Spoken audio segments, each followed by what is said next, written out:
네, 송채경화의 레인보우 뉴스 시작합니다. 안녕하세요. 저는 송채경화고요. 제 옆에는 최민영 기자 나오셨습니다. 네, 안녕하세요. 저는 한겨레 디지털 영상 기획팀의 최민영이라고 합니다. 네, 최 기자 어제 혹시 축구 보셨어요? 오늘 새벽이었죠. 아니요. 저는 안타깝게 네. 자느라 네. 아쉽게 못 봤습니다. 네. 원래 볼 마음이 없었던 거 아닌가요? 네. 근데 보고 싶어도 제가 네. 그 축구를 잘 알지를 못해가지고 그러니까. 저한테는 어렵더라고요. 저도 사실은 네. 스알못이거든요. 축구나 야구, 뭐 스포츠에 관심이 되게 전혀 없어가지고 근데 오늘 레인보우 뉴스에서 아무래도 축구 뉴스를 네. 전해드려야 될 것 같아서 굉장히 부담스러운 상황입니다. 네, 일단 레인보우 뉴스 코너 설명부터 좀 해드려야 될 것 같아요. 저희가 한겨레 라이브가 다음 주 월요일부터 6월 17일부터 시작이 되는데요. 매주 월요일부터 목요일까지는 김보엽 기자가 진행하는 뉴스가 진행이 되고요.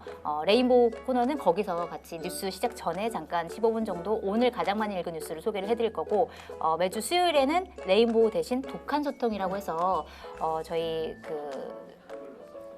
갑자기 기자 이름 생각났는데 임지선 소통 데스크가 독자와의 소통을 하겠다. 그래서 독자와 한겨레와 소통, 독한 소통 코너를 운영을 할 거고요. 저희 최은하 기자가 함께 진행을 할 예정이고요.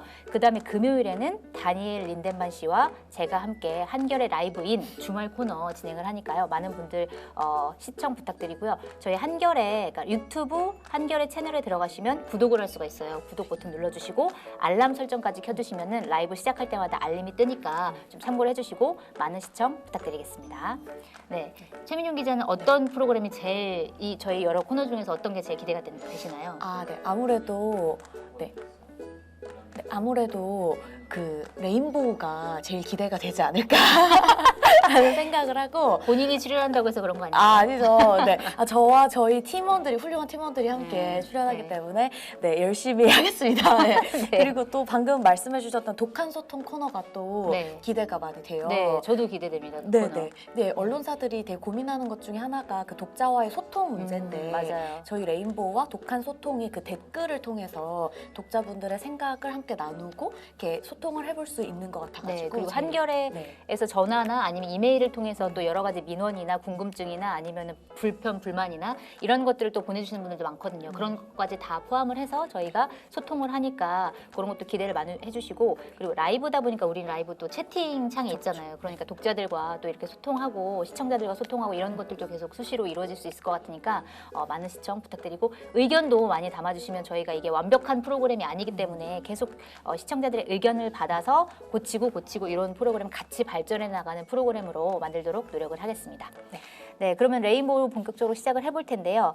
오늘 한겨레 독자들이 가장 많이 읽은 뉴스 첫 번째 가장 많이 읽은 뉴스는 미스트롯에 출연하는 가수 홍자 씨가 전라도 혐오 발언을 했는데 이거에 대해서 이제 시청자들의 항의가 쏟아지니까 변명의 여지 없는 실수였다라고 이제 사과를 했다라는 내용의 기사예요. 근데 사실 이 기사는 어제 나온 기사거든요. 그래서 오늘까지 많이 읽힐까 했는데 오늘까지 가장 많이 읽힌 기사로 이제 목록에 올랐더라고요. 그 내용을 보면은 다들 뭐 아시는 분들은 아시겠지만 이제 홍자 씨가 전라도 그 영광군에서 열린 법성포 단오제에 가가지고 이제 노래를 다 부른 다음에 무대에 올라오기 전에는 전라도 사람들은 실제로 보면은 머리에 뿔도 나 있고 이빨도 있고 손톱 대신에 발톱이 있을 줄 알았는데 보니까 너무 아니고 성원을 보내주셔서 감사하고 힘이 난다 이런 발언을 했어요. 근데 이 발언에 대해서 좀 어떻게 보세요? 저는 사실 솔직히 안 했으면은 이왕이면 안 했으면 더 좋았겠다라는 생각은 들더라고요. 왜냐면 홍자 씨가 이 말을 한 게 그 관객분들이 너무나 크게 환호해 주셔서 감사의 마음을 전하기 위해서 한 말이죠. 사실은. 그랬는데 좀 오해를 일으키는 말 때문에 그 감사의 마음도 덜 전해진 것 같고 좀 이렇게 서로 상하지 않아도 될 감정도 좀 상한 게 아닌가라는 생각이 들어서 좀 안타까운 마음이 컸습니다. 네, 맞아요. 근데 이 전라도 혐오 발언은 되게 뿌리가 깊잖아요. 그쵸. 거의 박정희 독재 시절부터 의도적으로 그런 혐오성을 키워온 측면이 있고 그다음에 보수 정치 세력을 중심으로 그런 것들이 굉장히 많이 이루어져 왔고 그다음에 최근에는 온라인을 중심으로 전라도 혐오 발언들이 굉장히 많이 나오고 있는데 사실 홍자 씨의 발언의 잘잘못을 떠나서 이런 전라도 혐오 정서 자체가 넓게 퍼져 있다는 사실 자체가 가장 큰 문제인 것 같아요. 그래서 댓글들은 좀 어떤 댓글들이 많이 달렸나요? 혹시 뭐 홍자 씨를 비판하는 댓글들이 많이 달렸나요? 다행히도 그 댓글을 달아주시는 독자분들은 홍자 씨가 하고 싶었던 말이 무엇인지 있는지 다들 네. 알고 계시더라고요. 그래서 대표적으로 전라도나 경상도나 국민은 다 똑같다. 그걸 정치적으로 이용하는 일부 정치인들이 나쁜 거기 때문에 우리 국민들끼린 편가르지 말고 실수도 용서해주자라는 댓글이라는 훈훈한 취지의 댓글이네요. 네네 네. 많았고 그리고 방금 말씀해주셨던 것처럼 그 지역 비하와 그로 인한 지역 감정이 얼마나 뿌리 깊은지 알 수 있습니다. 젊은이들에게까지 이러한 부끄러운 것들을 물려줘선 안 되니 지역 감정을 불러일으키는 정치인들은 우리 사회에서 물러나고 기성세대도 반성해야겠다라는 맞아요. 댓글도 있었습니다. 네, 맞습니다. 이 특정 지역 혐오 발언은 정말 없어져야 될 발언인데 아직까지는 굉장히 광범위하게 퍼져 있어서 좀 우려가 되는 부분이 있는데 이번 사건을 계기로 좀 많이 없어졌으면 좋겠다는 네. 생각을 하네요. 네네. 네, 그리고 두 번째로 한겨레에서 많이 읽힌 기사는 드디어 나왔습니다. 축구 기사. 제가 공포에 떨고 있는 거 보이시죠? 축구 기사. 네. 네. 어제 있었던 두 개의 축구 경기가 있었죠. 네. 어제 이제 한국에서 그 상암 월드컵 경기장에서 열린 거는 이란과의 평가전이었는데 여기서는 1대1로 비겼다, 무승부였다라는 기사가 하나 있었고 그다음에 오늘 새벽에 있었던 축구 뭐죠? 유소년 축구 월드컵? 네. 죄송합니다. U20? 네. 피파 네. 20살 이하 네. 월드컵에서 우리가 드디어 결승에 가게 됐다. 와. 1대0으로 네. 이겼다라는 내용인데 에콰도르를 이겼는데 네. 저는 이 기사를 보고 네. 정말 무슨 뜻인지 잘 힘들었는데 축구 네. 별로 그렇게 크게 관심 없다고 하셨죠? 아, 네. 아니 네. 관심은 있는데 제가 네. 알지를 못해서 이렇게 그렇군요. 마음껏 즐기질 못하겠더라고요. 네.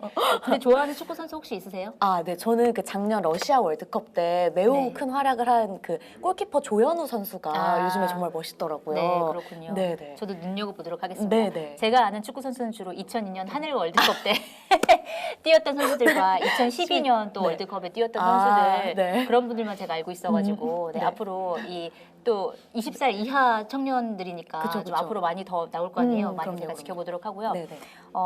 댓글들은 좀 어떤 댓글이 많이 달렸나요? 좀 응원의 댓글? 너무 기쁘다 이런 댓글이 좀 많이 달렸을 것 같은데. 그쵸, 그쵸. 다들 네. 기뻐하고 계시고 이 우승을 기원하는 댓글들이 많았어요. 그래서 뭐 선수들이 자랑스럽다, 너무 대단해서 잠이 안 오고 행복하다.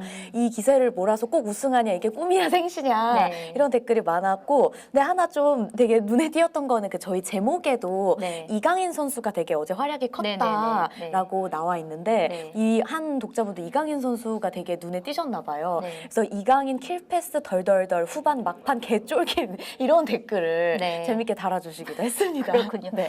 제가 그래서 네. 이 기사를 소개하려고 네. 그 저희 회사에 근무하는 네. 축구 마니아한테 물어봤더니 이 네. 얘기를 하면 되게 전문가처럼 보인다. 어떤 뭐냐. 얘기요? 네. 그러니까 후반부에 이강인을 감독이 뺐을 때 네. 본인은 감독이 네. 결승전을 준비하는구나라는 생각을 했다며 이 얘기를 전달한다고 해서 그런 것 같습니다. 참 네. 좋은 선택이셨던 것 같고요. 네, 네. 결승전에서 꼭 우리 일요일 새벽에 하잖아요. 토요일에서 네. 일요일로 넘어가는 새벽 1시에 결승전이 진행이 되니까 네. 우크라이나랑 한다고 했죠? 네네. 네, 진행이 되니까 좀 많은 분들이 봐주셨으면 좋겠습니다. 좋은 결과가 나오길 바라고요. 그다음에 오늘 세 번째로 많이 읽힌 기사를 보면 네. 이 월스트리트 저널에서 쓴 기사를 이제 전한 기사인데요. 그 김정남, 북한의 김정남이 한국 정보기관도 접촉했다라는 제목의 기사예요. 네. 그러니까 근데 월스트리트 저널은 어제 또 어떤 기사를 보도를 했었냐면은 이 김정남이 미국 중앙정보국 그러니까 CIA와 여러 차례 접촉을 했다. 정보원으로 활동을 했다. 김정남이 이런 이제 기사를 내보냈고 이제 오늘은 한국도 한국 정보기관도 접촉을 했다. 김정남과 이런 내용의 기사인데 네. 여기 보면은 이제 그럼 실제로 김정남이라는 사람이 정보원으로 활동했냐라는 부분에 대해서 이제 트럼프에게 질문을 했더니 미국 트럼프 대통령이 이렇게 대답을 했다고 해요.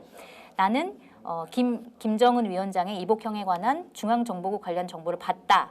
내 체제에서는 그런 일이 일어나지 않을 거라고 그에게 말하겠다라고 얘기를 했어요. 근데 이게 그러면은 실제로 그러니까 CIA 정보원으로 활동을 한 것이냐 만 것이냐에 대해서 약간 되게 애매한 대답인 것 같아요. 그래서 이 기사를 쓴 정혜길 선임 기자한테 여쭤봤더니 공식적으로 CIA의 정보원으로 활동했다는 걸 인정하는 발언은 아니다라고 얘기를 하더라고요. 그래서 어쨌든 사실관계는 알 수가 없으나 저희는 뭐 월스트리트 저널에서 이렇게 보도를 했다는 내용을 전해드린 기사였다고 보면 되겠죠.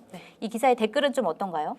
이 기사의 댓글은 사실 댓글이 많지는 않더라고요. 네. 근데 좀 되게 많은 좀 댓글들이 뭐 한겨레가 북한을 대변하는 신문이다. 네. 그래서 이 북한 대변하는 신문은 수석실이나 집사실에서 아니면 직접 지령이 내려오나 봐요. 라면서 북한의 지령을 한겨레가 받고 아니라 한걸레였네요. 네, 네, 차마 네. 차마 말을 못했는데 네. 네. 한겨레 신문에 대해서 굉장히 많은 분들이 종북신문이다, 네. 북한의 지령을 따른다 이런 분들이 네. 많으신데 네. 그렇지 않다는 얘기를. 네, 그렇죠, 그렇죠. 이 기사는 네, 북한에서 지령이 내려왔는지는 알 수 없는 게 이게 월스트리트 저널이 쓴 걸 옮긴 그러니까. 것이기 때문에. 근데 이 기사는 네. 월스트리트 저널이 쓴 거라는 네. 말씀을 보내드리고요. 네, 저희는 네. 다만 그 월스트리트 저널이 어떻게 보도를 했다라는 내용을 네. 다시 네. 전달했다라는 거 이제 말씀을 드리면서 네. 다음 기사로 넘어가 보도록 하겠습니다. 다음 기사는 사실 가장 많이 읽힌, 오늘 뭐 기사가 많이 읽히진 않아가지고 제가 준비한 기사는 많이 읽히지는 않았지만 좀 의미가 있는 기사였다라고 하는 걸 좀 꼽아봤어요. 네.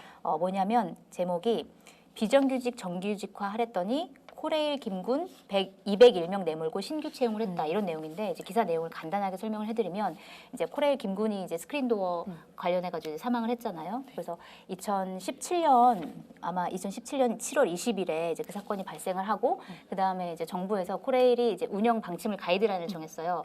비정규직을 정규직화하겠다. 그래서 그 당시에 비정규직이었던 사람들은 모두 정규직화가 됐는데 문제는 코레일이 그 이후에 또 다시 이제 인력이 필요했던 거예요. 근데 정규직으로 뽑지 않고 그 인력을 다시 용역직으로 뽑은 거죠. 그러고 난 다음에 이번에 또 인원이 필요하니까 이 사람들을 정규직으로 전환하는 것이 아니라 이 사람들을 자르고 새로운 정규직을 뽑겠다라고 해서 지금 이 문제가 발생한 것 같아요. 근데 네. 이 사건에 대해서 조금 어떻게 보세요?